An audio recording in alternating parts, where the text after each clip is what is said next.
Hey everyone, अगर आप financial year 25-26 के लिए इनकम टैक्स रिटर्न फाइल करने का प्लान कर रहे हो और टैक्स स्लैब्स को लेके कंफ्यूज्ड हो, तो ये वीडियो बिल्कुल आपके लिए। इस वीडियो में सबसे पहले हम यह क्लियर कर लेते हैं कि ये जो टैक्स स्लैब्स हैं, ये किन पर अप्लाई होते हैं। तो इसका आंसर ये है कि ये tax slabs individual tax payer के लिए होते हैं। मतलब चाहे आप सैलरीड एम्प्लॉई हो, सेल्फ एम्प्लॉयड प्रोफेशनल हो या पेंशनर हो, आप पर ये टैक्स स्लैब अप्लाई होंगे। लेकिन ध्यान रहे, कंपनी, पार्टनरशिप फर्म, एलएलपी या अदर फर्म्स या इंस्टीट्यूशंस पे ये स्लैब्स अप्लाई नहीं होते हैं।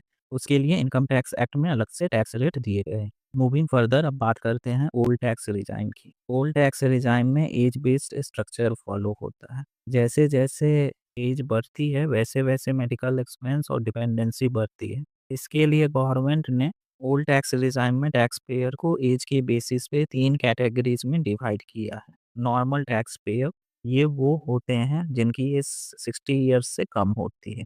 सीनियर सिटीजन, ये वो इंडिविजुअल होते हैं जिनकी एज 60 ईयर या 60 ईयर्स से अधिक होती है लेकिन 80 ईयर्स से कम होती है। और सुपर सीनियर सिटीजन, ये वो इंडिविजुअल होते हैं जिनकी एज 80 ईयर्स या उससे ऊपर होती है। अब ओल्ड टैक्स रिजाइम के सारे स्लैब्स को समझते हैं। ओल्ड टैक्स रिजाइम का पहला स्लैब होता है बेसिक एग्जेम्पशन लिमिट वाला स्लैब, जिसमें नील रेट से टैक्स लगता है। इसमें नॉर्मल टैक्स पेयर के लिए 2.5 लाख तक की एग्जेम्पशन लिमिट होती है। मतलब 2.5 लाख तक उन पर नील रेट से टैक्स लगता है। सीनियर सिटीजन के लिए 3 लाख तक की एग्जेम्पशन लिमिट होती है। मतलब सीनियर सिटीजन्स को 3 लाख तक नील रेट से टैक्स देना होता है। और सुपर सीनियर सिटीजन के लिए 5 लाख तक की एग्जेम्पशन लिमिट होती है। मतलब 5 लाख तक उन पर नील रेट से टैक्स लगता है।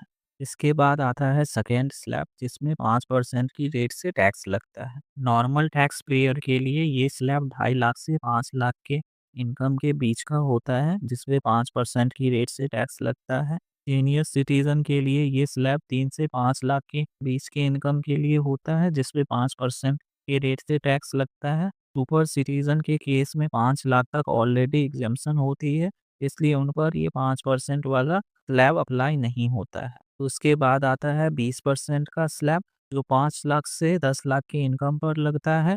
यहाँ एज की बेनिफिट खत्म हो जाती है। मतलब चाहे आप नॉर्मल टैक्स पेयर हो, सीनियर सिटीजन हो या सुपर सीनियर सिटीजन हो, 5 से 10 लाख के बीच वाली इनकम पर आप पे 20% का टैक्स लगेगा। सबसे आखिर में आता है 30% वाला स्लैब, जो 10 लाख से ऊपर की इनकम पर लगता है। ये स्लैब भी सबके लिए सेम होता है और इस पे एज का बेनिफिट अप्लाई नहीं होता। चाहे आप नॉर्मल टैक्स पेयर हो, सीनियर सिटीजन हो या सुपर सीनियर सिटीजन। अगर आपकी इनकम 10 लाख से ज़्यादा है तो 10 लाख से ऊपर वाले पोर्शन पर 30% की रेट से टैक्स लगेगा। अब बात करते हैं न्यू टैक्स रिजाइम की। यहाँ पर आप नोटिस करेंगे कि सीनियर सिटीजन और सुपर सीनियर सिटीजन के लिए टैक्स का कोई अलग से स्लैब नहीं है, जैसा कि ओल्ड टैक्स रिजाइम में होता है। तो इसका रीज़न है सिंप्लिसिटी। गवर्नमेंट ने इसे यूनिफॉर्म रखा है, चाहे आपकी एज 25 ईयर हो या 85 ईयर। फाइनेंशियल ईयर 2025-26 में स्लैब सबके लिए सेम है। ओल्ड टैक्स रिजाइम की तरह न्यू टैक्स रिजाइम में भी मल्टीपल स्लैब्स हैं। इसमें टोटल 7 स्लैब्स हैं, जो कि टैक्स पेयर की इनकम के अकॉर्डिंग उन पे अप्लाई होते हैं। पहला स्लैब 0 से 4 लाख तक की इनकम के लिए है, जो न्यू टैक्स रिजाइम में बेसिक एग्जेम्पशन लिमिट है। इस रेंज में आने वाली इनकम पे कोई टैक्स नहीं लगता है। दूसरा स्लैब 4 से 8 लाख की इनकम के लिए है, जहां 5% की रेट से टैक्स लगता है।